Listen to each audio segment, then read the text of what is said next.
dans ces lieux, cher Saint-Esprit, nous voulons que tu puisses honorer, magnifier le nom de Jésus, car c'est Jésus-Christ qui nous a donné la vie. Jésus-Christ qui a donné sa vie afin que nous soyons appelés rachetés. Nous t'appelons ce soir, cher Saint-Esprit. Nous avons besoin de toi. Nous avons besoin de toi. Agresse ton Père éternel, Dieu Tout-Puissant, Créateur des cieux et la terre. Nous t'invitons, Seigneur Père, laisse que ces temps te soient honorés, Seigneur, que ces temps te soient accordés, Seigneur. Sois les seuls maîtres, Seigneur, sois les seuls guides, sois les seuls coachs, sois les seuls conseillers par excellence, sois les seuls maîtres, Père éternel. Nous t'invitons, Seigneur, Dieu Tout-Puissant, maître des temps et des circonstances. Dans le nom de Jésus, nous avons prié. Amen. Amen. Bonsoir à tous. Veuillez vous rasseoir. Merci.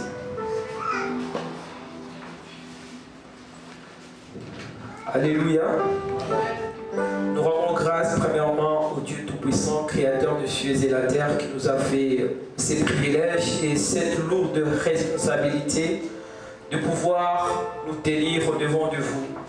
Ce n'est pas facile de se tenir au-devant du peuple et des dieux, et surtout aussi qu'il y a des gens qui vont précéder. Ce n'est pas parfois facile lorsque vous précédez notre frère croyance, qui a une grâce particulière, là il faudrait les reconnaître.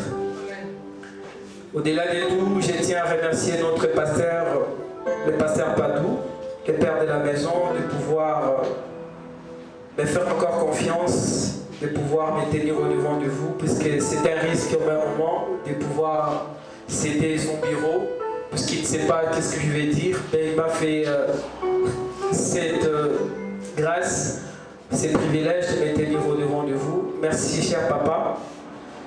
Et merci aussi à vous, les enfants de Manguembo, de pouvoir nous faire encore confiance, de pouvoir venir encore en ces lieux, de pouvoir nous écouter, afin que le royaume des dieux puisse avancer. Que le nom de l'Éternel soit glorifié encore une fois de plus. Bien-aimés, le thème du mois, c'est intitulé « La communion fraternelle ».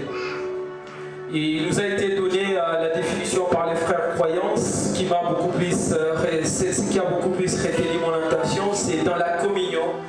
C'est-à-dire qu'il y a deux ou plusieurs personnes qui se mettent ensemble pour faire une marche. Et Maman Berge aussi est allée dans ce même sens. La première, elle a abordé le point sur la communion avec Dieu, et puis par la suite, elle a abordé la fraternité. Cependant, ce soir, moi je vais aborder beaucoup plus sur les amis ou bien les hommes qu'il faudrait rencontrer et qu'il ne faudrait pas rencontrer tout au long de notre communion fraternelle. Le gros de mon message, je l'ai tiré dans les livres de l'apôtre Roland Dallot, l'impact des rencontres dans la destinée. C'est un livre qui me semblait intéressant, mais je me suis dit, par l'aide du Saint-Esprit, j'ai eu la conviction de partager aussi avec les bien-aimés. Donc c'est le gros de mon message. Mais cependant, l'intitulé n'est pas l'impact des rencontres dans la destinée, mais moi, plutôt, j'ai intitulé, le sous-thème, c'est les hommes qu'il ne faudrait pas rencontrer et les hommes qu'il faudrait rencontrer dans la destinée, puisque la communion aussi c'est une destinée. Les gens se réunissent et nous allons vers un point X. Cependant, nous allons lire notre verset, le psaume, les 2 Samuel chapitre 23, le verset 8. Maman Berge n'est pas là. Quelqu'un peut nous lire cette portion des Écritures? 2 Samuel 23, le verset 8.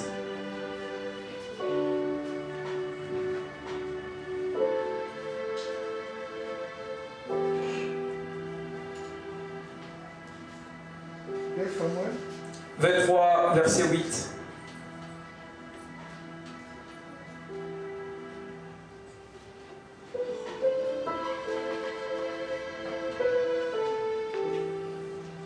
Samuel, chapitre 23, verset 8, je lis au nom de Jésus.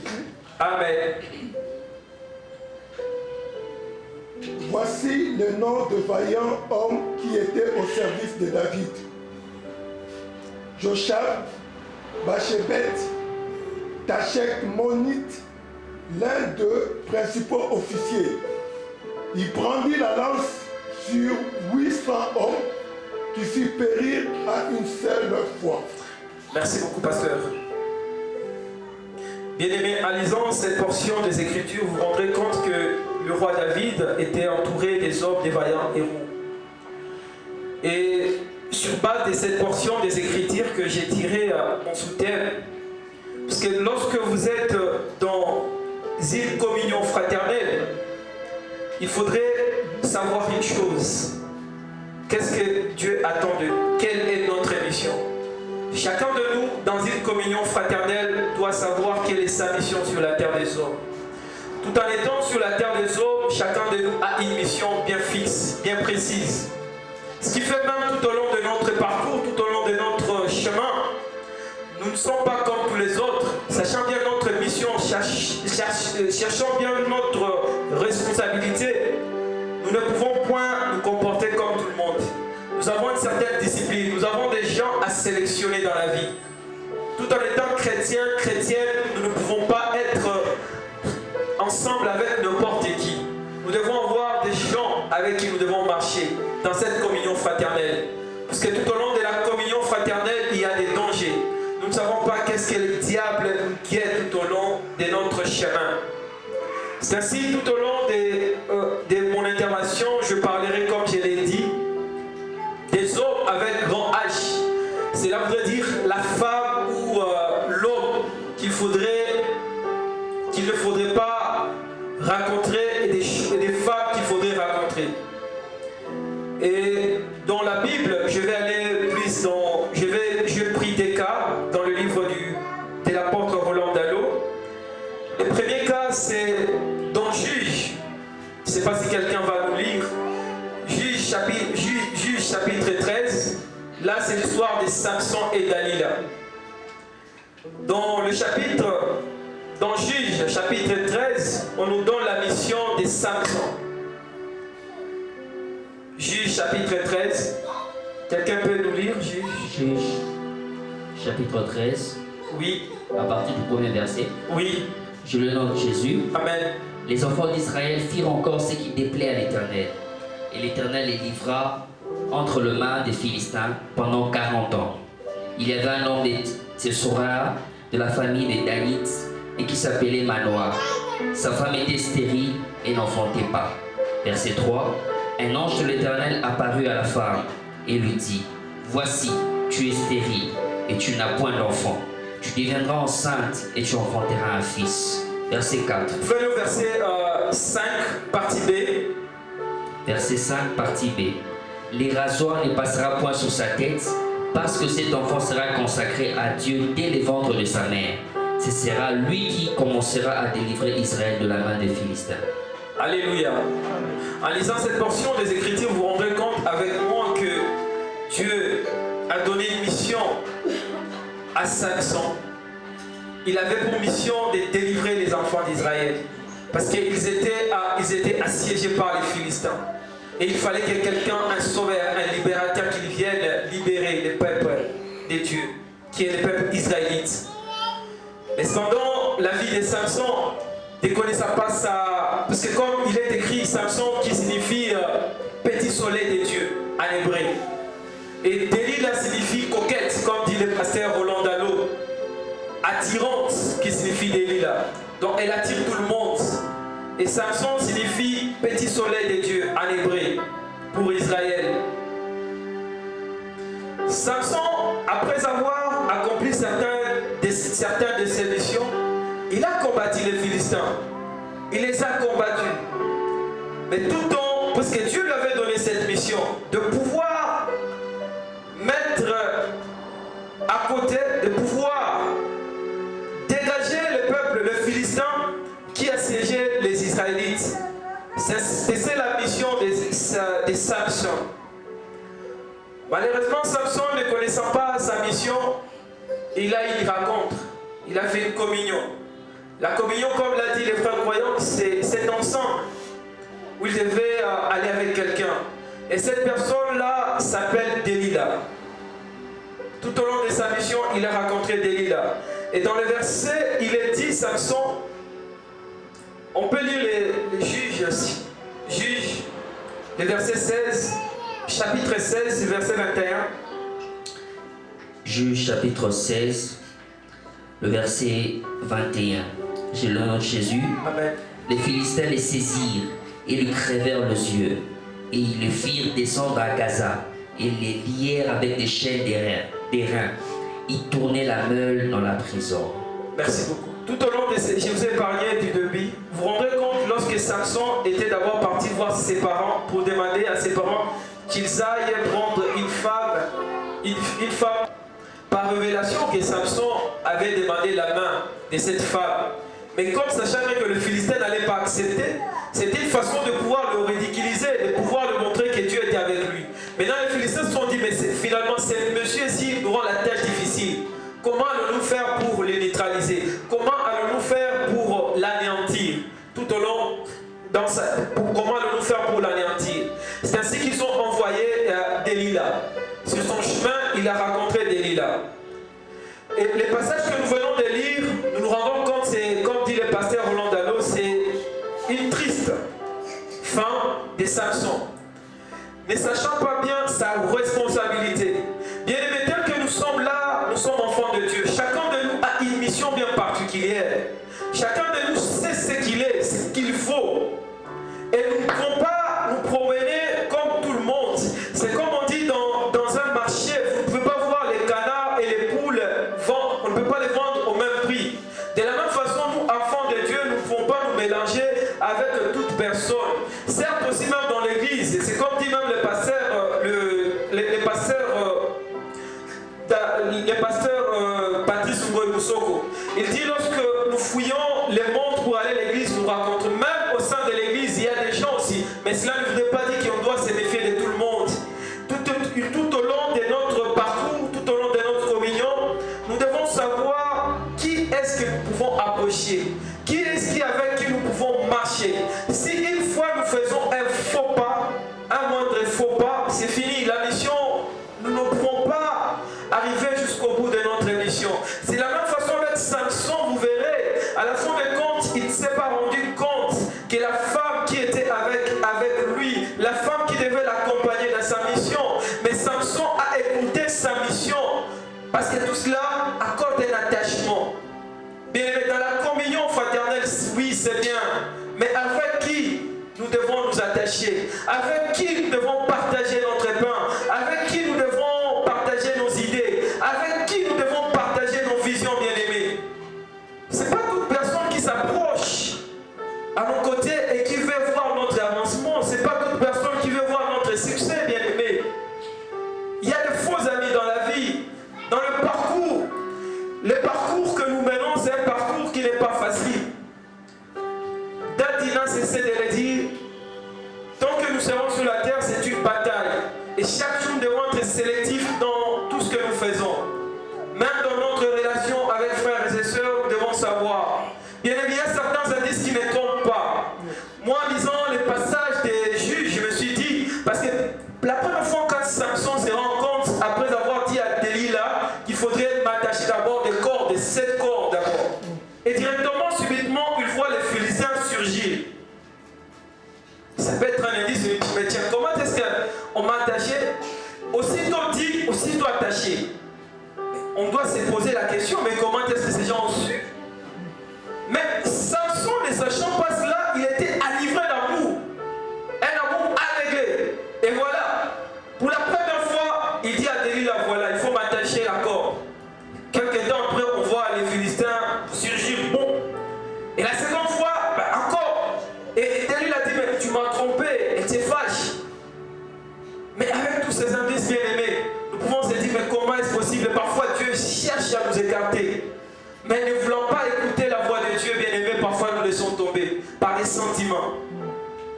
C'est ainsi, bien aimé, dans notre parcours, nous devons éviter des délits là dans la vie. Sachant que notre responsabilité en tant que chrétiens et chrétiennes dans la vie, bien aimé, nous avons une mission. C'est pour cette raison, si nous sommes comptés parmi les vivants, ce n'est point un hasard. C'est parce que Dieu attend de nous quelque chose. Dieu voudrait que nous puissions accomplir certaines missions. Mais comment accomplir cette mission, bien aimé? il faudrait éviter les délits là dans la vie. En effet, toute forme de sentiments, toute forme de complaisance dans la vie. Et parfois, à un moment donné, c'est comme David dit, je crois les termes dans ce sens, si quelqu'un ne t'aime pas, ne cherche pas à vouloir que la personne puisse t'aimer. Bien aimé, c'est une façon que Dieu te parle, mais comme toi tu veux être complaisant, tu veux aller dans laquelle tu loues, bien aimé. Maudit soit l'homme qui se confie à l'homme, bien aimé. Nous sommes enfants de Dieu. C'est comme précédemment on disait, vous servirez l'Éternel, il bénira votre pain. À qui est-ce que nous croyons, bien aimé? Il y a parfois des manières de Dieu où Dieu nous parle d'une manière ou d'une autre. En tant qu'enfants de Dieu, nous devons être éveillés. C'est ce que le pasteur Roland Dano dit, il donne 6 raisons. 6 raisons essentielles pour éviter les délits là dans la vie. La première raison, il dit, délits là font cesser briller les petits soleils. Les délits là, je parle comme étant hommes et femmes. Ce sont des gens qui viennent dans notre vie et font cesser briller le soleil. Samson était un soleil qui brillait, un petit soleil pour Israël. Il était là pour sauver Israël. Mais à s'attacher à Délila, il a fait briller son soleil, il a fait cesser son soleil. Parce qu'en nous crevant les yeux, il ne pouvait plus faire quoi que ce soit. Les yeux, ça nous aide à pouvoir nous orienter. Certes, Dieu nous donne la vue. Et une fois que vous n'avez plus la vue, bien aimé, ce sera difficile, à condition que vous puissiez être entraîné à marcher sans pour autant avoir la vue. Les délits là viennent dans notre vie pour cesser, pour nous engloutir dans notre vie. Ça, c'est la première raison. Les délits là amènent les Samsons à perdre leur vue et leur vision. Tout au long de notre parcours, comme je l'ai dit, nous devons savoir, nous en tant que chrétiens, moi je suis appelé à faire un tel ministère, moi je suis un serviteur de Dieu, moi je suis serviteur d'une manière ou d'une autre, bien aimé. À qui est-ce qu'il s'attache? Quelle compagnie as-tu? Qui est-ce qui avec qui tu partages ton verre? Les dons que tu as, tu le partages avec qui, bien aimé? Il faudrait éviter les délits là, sinon, bien aimé, tes missions, parce qu'il y a parfois certaines personnes dans la vie d'ailleurs, vous verrez, parfois, c'est grâce aussi parfois à ma femme. Une fois, j'ai partagé avec un ami, un collègue, je disais parce qu'avant qu'on vienne ici à Lubumbashi, le poste que j'occupe aujourd'hui, l'ami me disait, il est impossible en même temps d'avoir les 2 fonctions au même moment. Et maintenant, en parlant avec ma femme, elle me dit, mais bon, tu peux oser toujours. Sollicite, tu peux toujours oser. Et bien, j'ai osé, mais pour la première fois, j'ai partagé avec mon ami. Et mon ami m'a découragé un petit peu. J'étais découragé. Mais en partageant avec ma femme, elle m'a dit d'oser. Vous voyez, il y a 2 différences. Il y a un ami qui me dit ça, il y a un autre ami qui me dit, l'ami de la destinée qui est ma femme. Et j'ai osé, j'ai suivi la voie de ma femme. Aujourd'hui, je me retrouve à Lubumbashi. Ce qui était impossible parfois aussi les 7 ans. Avec qui, bien aimé, nous partageons nos idées dans la communion fraternelle. Puisqu'il y a parfois, c'est comme l'autre fois, les pasteurs donnaient l'exemple de notre frère Mitterrand, sa foi, la foi qu'il avait là de quitter Kinshasa pour venir à Lubumbashi. Mais s'il allait partager avec une autre personne, la personne dit, mon frère, tu es fou, tu ne peux pas venir. Mais il n'a pas fait cela, il a écouté la voix de Dieu. Il a dit, je vais à Lubumbashi. Et aujourd'hui, voilà, Dieu l'a visité à Lubumbashi. Il y a les deuxièmes points. Le troisième point, les délits là sont celles qui viennent seules et sont ensuite utilisées par nos ennemis ou envoyées pour nous nuire. Nous ne savons pas pourquoi parfois certaines personnes s'attachent à nous. Vous dites seulement, ah ben oui, c'est un ami, il est calme, mais vous ne vous posez pas la question, pourquoi cette personne est venue vers moi? Pourquoi seulement moi, autant de personnes? Parfois ce sont des questions. Être chrétien ne veut pas dire qu'on soit naïf. Nous devons tout voir sous angle divin tout le temps. Dieu nous donne l'intelligence. Cette intelligence nous sert aussi à réfléchir. Parce que comme dit l'apôtre Paul, la nature ne vous enseigne-t-elle pas, bien-aimés? Nous devons toujours nous poser la question. C'est pas mauvais de pouvoir réfléchir, mais pourquoi je vois les frères Mitterrand au propos de moi, pourquoi je vois les frères croyants s'attacher à moi? On doit toujours avoir ce genre de questions, on doit se poser toujours à tout moment. C'est pas mauvais. Et une fois pris analyse, on s'est dit voilà, ça va. Mais sans cela, bien aimé, n'allons pas d'une manière aveugle. Nous devons toujours analyser chaque fois, à chaque situation, à chaque rencontre, à chaque contact. Pourquoi cette personne, c'est comme en droit, il y a un principe qui dit ceci. Il n'y a pas d'action sans intérêt. En droit, vous ne verrez jamais un avocat poser un acte. C'est comme on dit, on ne peut jamais saisir le tribunal sans que la personne ait un intérêt. C'est pour cette raison qu'ils disent, il n'y a pas d'action sans intérêt. Jamais je ne verrai vers quelqu'un s'il n'y a pas d'intérêt. On doit toujours se poser cette question. Mais pourquoi cette personne vient vers moi? Et si on sait le pourquoi, on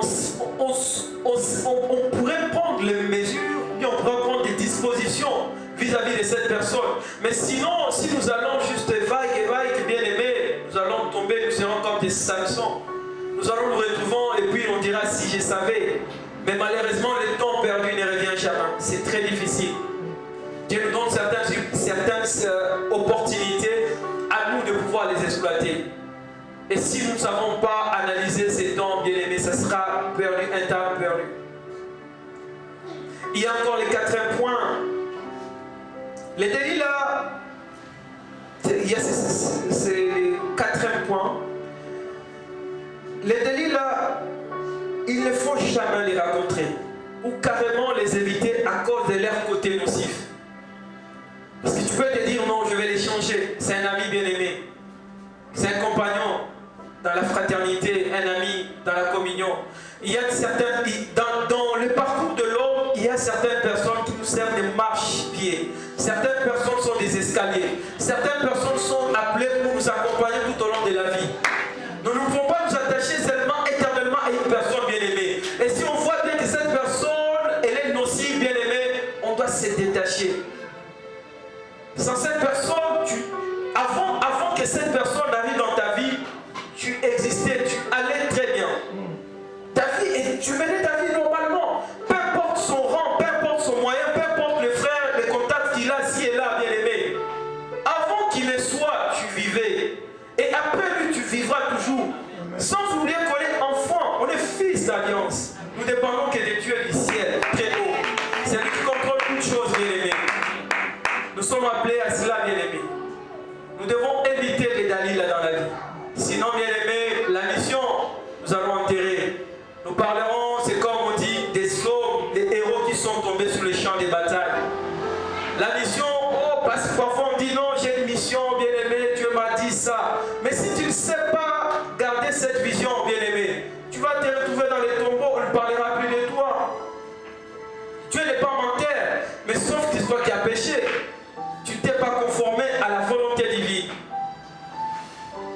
Il est très important, bien aimé. Certes, Dieu n'est pas un homme pour mentir, ni un fils de l'homme pour se repentir. Il est fidèle derrière sa parole. Mais il y a des conditions. Sans ces conditions, si on ne respecte pas toutes ces conditions, bien aimé, nous n'allons pas arriver à destination.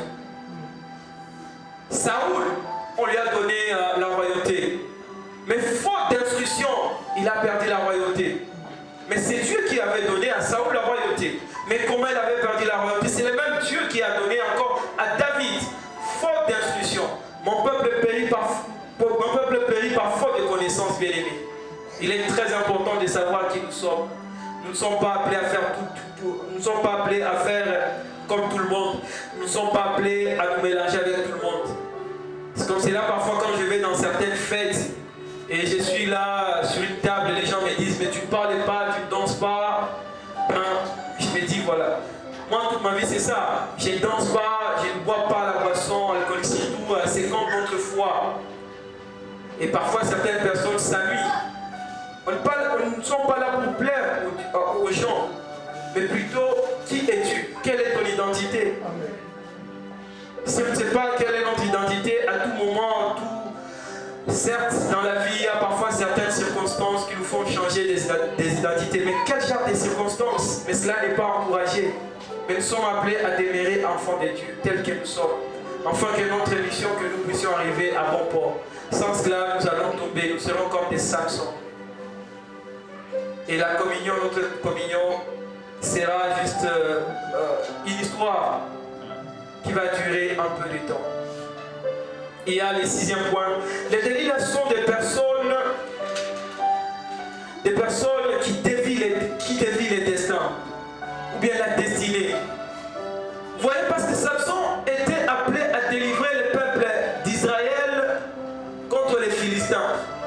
En rencontrant Delilah, Samson passait plus son temps avec Dalila, à l'apprécier, à faire le romantisme, mais il a oublié sa mission principale. Et à la fin de compte, Samson, on l'a retrouvé creusé. Et d'ailleurs, même comme le pasteur Roland Dano, il dit d'ailleurs dans un passage, ces passages-là l'énervent. Je crois que ça c'est la version tôt. Il dit apportez qu'on amène Samson qui vous fasse rire. Imaginez-vous un héros, mais il devient un sujet de moquerie. Vous imaginez? Le diable n'est pas notre ami bien-aimé. Dès qu'il nous a sur son âme, bien-aimés, nous sommes écartés. Il nous ramasse sans pitié. Nous devons savoir où est-ce que nous mettons nos pieds. Nous devons savoir qui est-ce que nous partageons, avec qui nous parlons. Sans cela, bien-aimés, notre destin, ça sera... Oh, Dieu m'avait promis. Dieu avait dit ceci. Mais pourquoi cela ne s'accomplit pas? Avec qui t'attaches? Parce que la destinée aussi, les promesses dépendent aussi des gens. Parce que c'est parfois, il y a des gens qui nous accompagnent dans notre destinée. Sans cela, ce sera très difficile. Ça, c'était le premier cas de Samson et Delilah. Des personnes qu'il faudrait éviter tout au long de notre parcours, de notre communion, bien-aimée. La communion n'est pas aveugle. La communion, on doit la soigner. La communion, on doit savoir avec qui nous attachons. Sans cela, nous allons aller dans la chute. Ça, c'était le premier cas. Nous avons le deuxième cas. Le deuxième cas, c'est les jeunes prophètes. C'est les jeunes prophètes et les vieux prophètes. La Bible dit ceci dans 1 Roi, chapitre 13, le verset 1. Si on peut lire juste les premiers versets jusqu'au 5e verset. 1 Roi, chapitre 13, le verset 1 à 32. 1 Roi, chapitre 13, du premier verset jusqu'au 5e verset, on peut essayer. 1 Roi, chapitre 13, jusqu'au 6e verset. Du 1er au 6e verset. Je le note Jésus. Amen. Voici un homme de Dieu arriva de Juda à Bethel, par la parole de l'Éternel, pendant que Jéroboam s'éteignait à l'autel pour brûler le parfum. Verset 2. Il cria contre l'autel, par la parole de l'Éternel, et il dit, autel, autel, ainsi parle l'Éternel. Voici, il naîtra un fils à la maison de David, son nom sera Josias. Il immolera sur toi les prêtres des hauts lieux qui brûlent sur toi le parfum, et l'on brûlera sur toi les ossements d'hommes. Verset 3. Et le même jour, il donna un signe en disant, c'est ici le signe que l'Éternel a parlé. Voici, l'autel s'effondrera et la cendre qui est dessus sera répandue. Lorsque le roi entendit la parole que l'homme de Dieu avait crié contre l'autel de Bethel, il avança la main dessus l'autel en disant, saisissez-le. Et la main que Jéroboam avait étendue contre lui devint sèche, et il ne put la ramener à soi. Verset 5. L'autel s'étendit, et la cendre qui était dessus fut répandue, selon le signe qu'avait donné l'homme de Dieu par la parole de l'Éternel. Verset 6. Alors le roi prit la parole, et dit à l'homme de Dieu, implore l'Éternel, ton Dieu, et prie pour moi, afin que je puisse retirer ma main. L'homme de Dieu implora l'Éternel, et le roi put retirer sa main, qui fut comme auparavant. Amen. Bien-aimés, en lisant ces récits, vous vous rendrez compte que cet homme de Dieu, le jeune prophète, comme dit le pasteur Roland Dallot, il était à son apogée comme si nous sommes en histoire, comme on disait, l'apogée des déclins. Il était à son apogée de son ministère. Dieu l'utilisait puissamment. Il est allé donner au roi Jéroboam cette parole de connaissance. Et le roi Jéroboam voulait lui faire du mal directement. Dieu, dans sa divinité, s'est manifesté. Et le roi Jéroboam encore demanda que Dieu puisse par le biais du jeune prophète. Et le jeune prophète a prié et le roi Jéroboam s'est rétabli, bien aimé. Lorsque vous lisez le récit jusqu'au long, vous continuez bien. Dieu avait interdit aux jeunes prophètes de ne ni boire, ni manger, et accepter quoi que ce soit. Et le jeune prophète, au départ, il a écouté. Puisqu'à la fin de compte, lorsque vous lisez cette portion des Écritures, vous verrez que le roi Jéroboam l'avait même invité. Il a dit même au roi Jéroboam, même si tu me donnais, je crois, une partie de ton territoire, je ne mangerai pas. Il était catégorique au départ. Parce qu'il avait des instructions venant de Dieu. Il savait bien sa mission. Quelle était sa mission, quel était son rôle dans cette mission. Permettez-moi la répétition. Mais cependant, tout au long de son parcours, lorsque le vieux prophète, là nous sommes dans le verset 30, je crois 32, nous pouvons lire dans le verset 32, toujours dans 1 Roi 13. 1 Roi 13, le verset 32. Je le note Jésus. Amen. Car elle s'accomplira, la parole qu'il a criée de la part de l'Éternel contre l'autel de Bethel et contre toutes les nations de haut lieu qui sont dans le ville de Samarie. Donc vous pouvez encore avancer un peu, puis commencer par au niveau du verset 25. 25. Et voici, les gens qui passaient virent le cadavre étendu dans le champ. Donc vous pouvez encore avancer niveau 18, c'est mieux. Verset 18. Et il lui dit, moi aussi je suis prophète comme toi. Et un ange m'a parlé de la part de l'Éternel et m'a dit, ramène-le avec toi dans ta maison et qu'il mange du pain et boive de l'eau. Il lui mentait. Verset 19. L'homme de Dieu retourna avec lui et il mangea du pain et but de l'eau dans sa maison. Comme ils étaient assis à table, la parole de l'Éternel fut adressée au prophète qui l'avait ramené. Amen. On peut se limiter là, merci. Bien, en lisant ces portions, vous rendrez que cette portion, là, il est dit, le vieux prophète, lorsque ses enfants sont rentrés de la maison, lui ont dit, il y a un jeune prophète qui est puissamment utilisé. Il dit, tiens, mais comment est-ce possible? Et le jeune prophète déjà rentrait déjà. Et le vieux prophète, lorsqu'on lui annonça directement, il dit, amenez-moi là, directement, la prêtre là, il dit, je vais à la rencontre de ces jeunes prophètes. Il arrive, heureusement, je ne sais pas si heureusement, malheureusement, il croise les jeunes prophètes. Il dit, ben, où vas-tu? Viens, Dieu m'a parlé.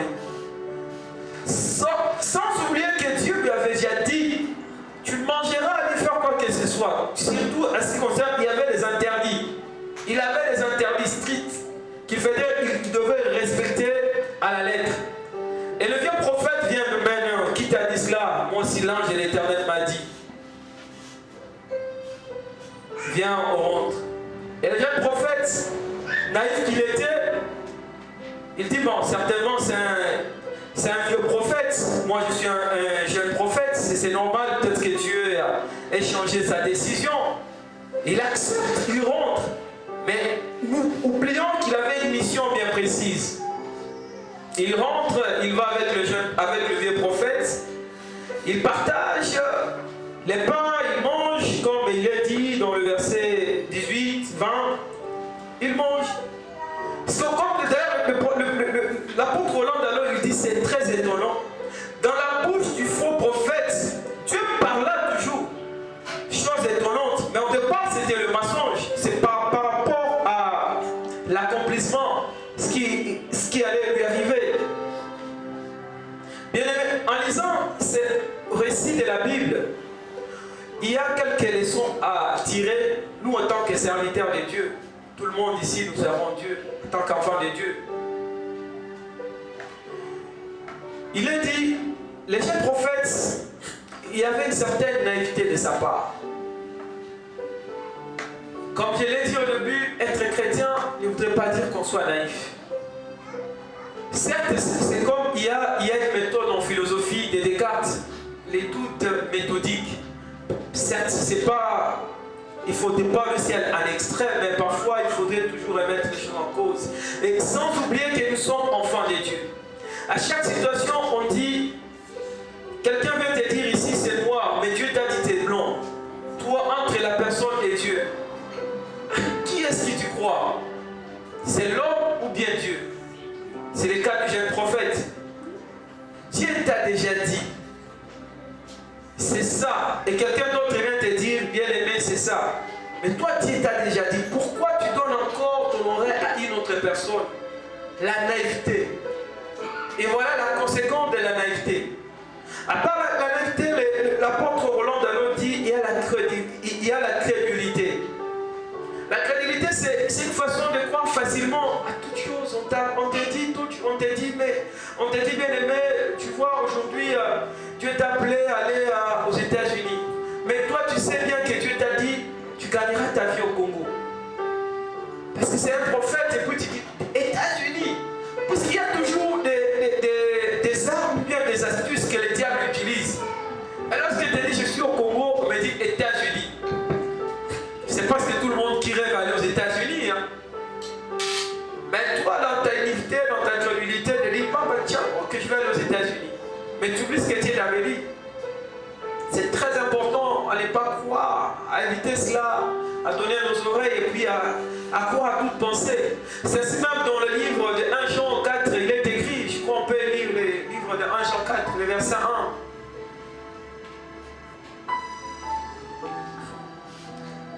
1. 1 Jean 4. Verset 1.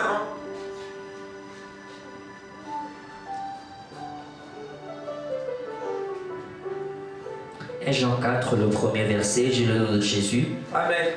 Bien-aimés, n'ajoutez pas foi à tout esprit, mais éprouvez les esprits pour savoir s'ils sont de Dieu, car plusieurs faux prophètes sont venus dans le monde. Amen. Bien-aimés, il est dit, nous devons éprouver. Nous ne devons pas croire à tout esprit. Toute personne qui vient et qui nous dit, puisque parfois nous avons des pasteurs ci et là, des prophètes ci et là, mais toi, dans ta conversion, puisque souvent dans chacune de nos conversions, il y a toujours des paroles, il y a une promesse de Dieu qui sort toujours, qui nous dit. Et parfois, dans notre marche, il nous arrive parfois des circonstances, des moments difficiles, et parfois nous laissons croire à n'importe quel esprit. Nous devons éprouver ces esprits. Sans cela, bien aimés, nous allons nous retrouver comme les jeunes prophètes. Comme il est dit dans les passages où les lions l'avaient dévoré et son corps gissait sur la terre. À part la crédulité, il y a la confiance aveugle. C'est-à-dire qu'il a cru, il s'est dit, il est jeune et lui c'est un vieux prophète. Certes, peut-être le pasteur il est là. À ce qui concerne la divinité, moi j'ai toujours cru qu'il n'y a pas des anciens, des vieux et des jeunes. Dieu a sa façon d'agir dans sa dispensation. Donc, nous, en tant qu'enfants de Dieu, nous devons toujours croire ce que Dieu nous dit. Il y a des vieux de l'église qui dira, ah petit, moi j'ai fait des années, toi tu viens seulement me dire ça et ça.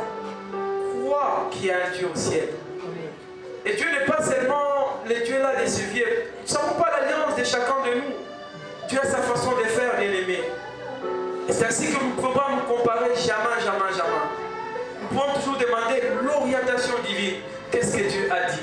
Qu'est-ce que Dieu a dit? Sans cela, bien aimé, nous allons nous laisser à toute voix. Nous allons nous laisser emporter à toute voix.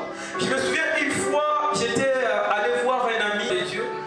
Mais là, je n'étais pas encore chrétien. Ça, je l'avoue, je n'étais pas encore chrétien. Mais en arrivant là, il a dit, viens, on va prier pour toi. Il commence à prier. Ah, tu as un oncle là qui veut te tuer. Pourtant, est-ce que ça, je n'ai plus d'oncle. Tous les oncles maternels sont déjà décédés. Il veut te tuer, combat ton étoile. Bon, parfois, il faut agir avec la sagesse. J'ai dit, oui, ça va. Il faut amener l'offrande. J'ai dit, ok. J'ai fui. Mais et si je m'étais laissé emporter par cette voix? Et vous allez passer le temps inutilement. Parfois, certaines choses, nous devons avoir la présence d'esprit. Il faut avoir parfois remettre certaines choses en cause.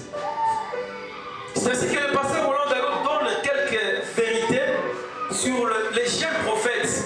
Mais j'ai pris quand même 2 à 5, 4 vérités sur les jeunes prophètes. Les pasteurs Roland Dallon dit ceci: même dans les champs ministériels, il y a des méchants et des loups prêts à dévorer les autres. Parce que dans ces parcours où nous avons les chrétiens, c'est pas tout le monde, c'est comme d'ailleurs, il y a un pasteur d'une église qui disait, il y a d'autres pasteurs qui les combattent d'une manière ou d'une autre. Tout nous devons laisser entre la souveraineté de Dieu et ne pas nous fier à ces vieux prophètes.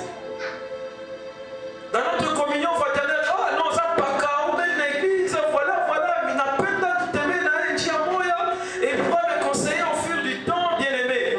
À qui est-ce que tu te confies, bien aimé? Tu dois savoir à qui tu t'attaches, sans cela, bien aimé. Tu seras comme le vieux prophète, comme les jeunes prophètes, allais-je dire.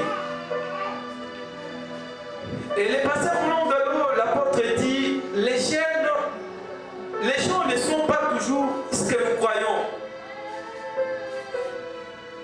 Les gens parfois ne sont pas, c'est comme dit, ce sont des loups, mais qui se transforment en bélier, ou bien en un agneau. Il arrive, il se fait gentiment, voilà. C'est pour t'attirer vers son piège. Si tu ne fais pas attention, tu seras comme le jeune prophète, bien aimé. Que faute de temps, il dit, quel que soit ce qu'on dit de la part du Seigneur, c'est notre droit. C'est ainsi que l'apôtre Roland Dallon dit, c'est là où il dit, nous devons éprouver tout esprit. Nous ne devons pas nous laisser emporter, nous ne devons pas laisser nous emporter à n'importe quoi, ou bien à qui que ce soit. Parce qu'un vieux prophète, il a traîné. Bien aimé, nous sommes au temps de la grâce. Cherchons Dieu en esprit et en vérité. Quiconque le cherche en esprit et en vérité, le trouvera. C'est comme j'aimais le pasteur, il m'avait motivé parfois, il dit, les Daniel que nous lisons dans la Bible, c'était les jeux. S'il faut les comparer, moi je suis vieux. Mais si vous voyez les exploits de Daniel, bien aimé, quel était le secret de Daniel? Parce que même ce matin, je me disais, mais comment est-ce possible chaque jour? Il y a des maladies, il y a des pressions qui nous combattent chaque jour. Mais autant des apôtres, on voyait des miracles. Et pourquoi, bien aimé? Nous devons nous mettre chercher la face de Dieu, bien aimé.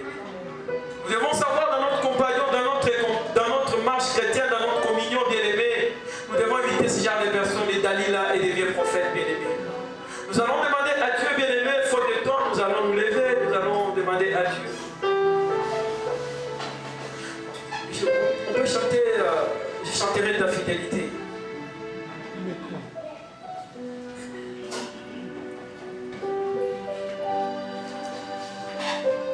C'est la fidélité de Dieu peut nous donner la force. Dieu peut nous aider.